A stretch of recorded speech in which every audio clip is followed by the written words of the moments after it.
Don't Be a Puppet, Pull Back the Curtain on Violent Extremism is a video game-like website that the FBI set up in February to help teenagers be aware of terrorist recruiters, I think. Players complete quizzes, play minigames, tick checklists, and skim through reading material to free up this tangled puppet, eventually earning a real-life FBI-certified certificate of completion. And it's a mess of abstract metaphors and contradictory messages. It's somehow both the most explicit example of a propaganda game in recent memory, and yet also a scathing antithesis of what a genuinely scary and effective propaganda game could look like. Also, one of the minigames turns you into an ugly goat-sheep hybrid, dodging blocks. This minigame is called Slippery Slope, and it's meant to convey the dangerous escalation of placing more and more blame on political enemies, I think. You are presumably following the distorted logic of blame by running through this field. If you dodge obstacles and pass a level, you're rewarded with distorted logic that you're supposed to avoid. But if you hit a block, your goat just explodes. It looks like I'm really bad at this, but you gotta know that the controls are hypersensitive because they're tied to my monitor's refresh rate. Once I lowered that down, suddenly it was like playing on easier than easy mode, which led to a lot less explosions, but since this is all a metaphor, it begs the question, what do the explosions represent? Is it the goat blowing himself up as a fully radicalized suicide bomber? Or is the goat suddenly taking a more righteous path, leading away from self-destruction? What did the blocks represent? Are they extremist recruiters speeding up the process? Or are they friends, family, and community pillars trying to talk our extremist terrorist goat back down to reason? Shouldn't I be avoiding the distorted logic like it says, instead of running towards it? Whether you're looking too deep into it or not, the metaphor they're going for makes no sense. What it does represent, though, is the flawed rhetoric of this whole experience. The distorted logic the game warns you against could almost verbatim be a list of post-9/11 presidential speech notes. Our way of life, our very freedom came under attack.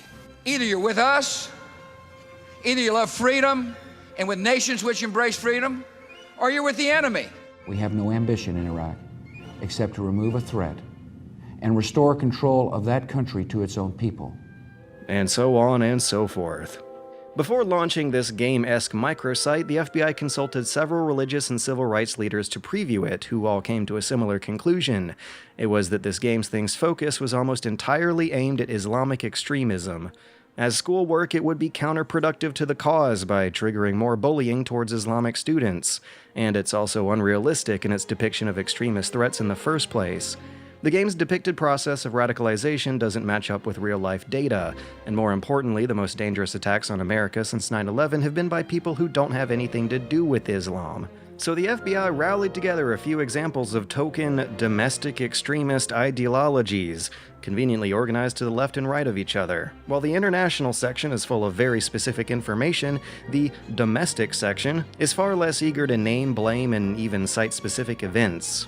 When it came time for an American bureau to risk defaming its own citizens as terrorists, they put the kitty gloves back on. Gloves that are layered on thicker when it comes time to learn about identifying propaganda. It's ironic.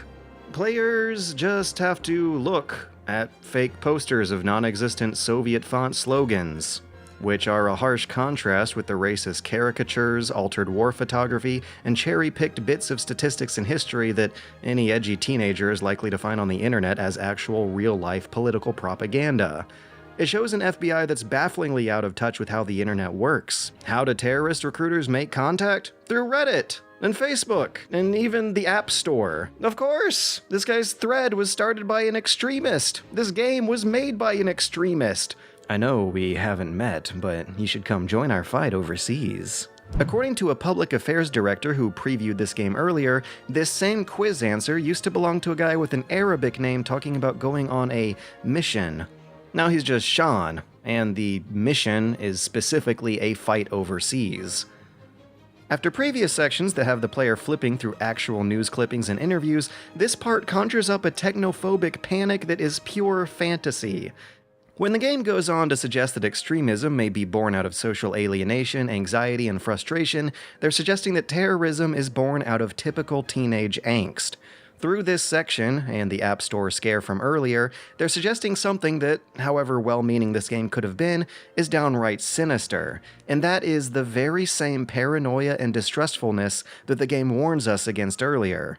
And either an earnest or an ironic reading of this game wastes its effort. It may be a well-intended effort, but it's one that wastes the real-life interviews with actual victims of terrorism. Interviews that were legitimately hard to watch. It's easy to laugh at cheesy edutainment like this at its expense, until you're reminded that this whole endeavor is based on real-life violence at real people's expense. And it's such a shame that through some bizarre process of translation, that pain and suffering turned into this.